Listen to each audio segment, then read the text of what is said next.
Hi అండి. మీ lucky Ram Naik. అందరికీ చెప్పేది ఏమంటే, ఒక మధ్య తరగతి వాడు పైకి ఎదగాలంటే ఒకటే ఒక మార్గం. వాడు బాగా చదివింటే అమ్మాయి కానీ అబ్బాయి కానీ చదువుపైనే ఇంట్రెస్ట్ వెళ్ళిపోవాల. ఒకవేళ చదువు ఇంట్రెస్ట్ లేదంటే ఏమన్నా చేతి వృత్తుల పనులు చేసుకోవాలి. అది పని నేర్చుకొని పోతూ ఉండాలి. పని నేర్చుకోకపోతే లేకుంటే కంపెనీలలో వెళ్ళిపోవాలి. కంపెనీలో చిన్న చిన్న కంపెనీ కానీ బెంగళూరు కానీ హైదరాబాద్ కానీ ఇట్లా నియర్ బై మనకి ఏదై దగ్గర అయితే అది అక్కడ పోయి ఏ జాబ్ అయినా పర్లేదు. హౌస్ కీపింగ్ అయినా, ఆఫీస్ బాయ్ అయినా, సెక్యూరిటీ గార్డ్ అయినా, ప్యాంట్రీ బాయ్ అయినా, ఏదైనా అదే. ఇంకా బైక్ ఉంటే స్విగ్గీ జొమాటోలో అయినా, రాపిడో అయినా ఏమైనా చేసుకోవచ్చు. కాబట్టి ఇంటర్మీడియట్ స్టేజ్ ఉన్న, ఇంటర్మీడియట్ పాస్ అయినా ఫెయిల్ అయినా, డిగ్రీ పాస్ అయినా ఫెయిల్ అయినా అందరికీ మంచి మంచి అవకాశం.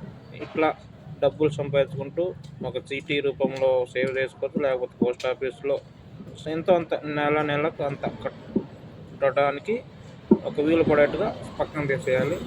ఆ తర్వాత ముందుకు అనేది నీ ఖర్చులు చూసుకోవాలి, ఇంటికి వేయాలి. అవన్నీ మెయింటైన్ చేసుకుంటూ ఉంటే ఒక మధ్య తరగతి అనేవాడు కొద్దిగా నీ బాధ్యత నీ పెళ్లి ఈడోళ్ళకి వచ్చేందుకు నువ్వు కొద్దిగా పై స్థాయికి అంటే నీ ఓన్ డబ్బుతోనే పెళ్లి చేసుకుంటావు. ఇంకా నీ కష్టంతోనే ఇబ్బంది ఏమి ఉండదు. అది మధ్య తరగతి వాడు అట్లా మెయింటైన్ చేసుకుంటూ ఉంటే కాలాంతరానికి వాడు కొద్దిగా మధ్య స్టేజ్ కంటే కొద్ది స్టేజ్ ఎక్కుతాడు అంతే. ఇది ఎవరు చెప్పరు వీడియోలలో, ఎంత మోటివేషన్ ఇచ్చినా. ఇలాంటివి అంతా డబ్బు చుట్టే తిరుగుతుంది కదా లోకం అంతా, ప్రపంచం అంతా. ఎవరు తొందరగా మైండ్ సెట్ మోటివేషన్ చేస్తే మారదు. ఇట్లా నీ కష్టపడి చెప్తున్నా, ఎవరికి మోటివేషన్ ఇవ్వాలని అట్లా కాదు. నా కష్టం నేను చెప్తున్నా అంతే.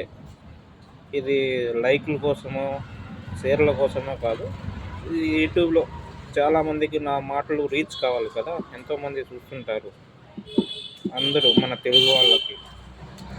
అందుకు నేను కొద్దిగా చిన్న వీడియో అంతే, నా కష్టం, నా అనుభవం అంతే. ఓకే అండి.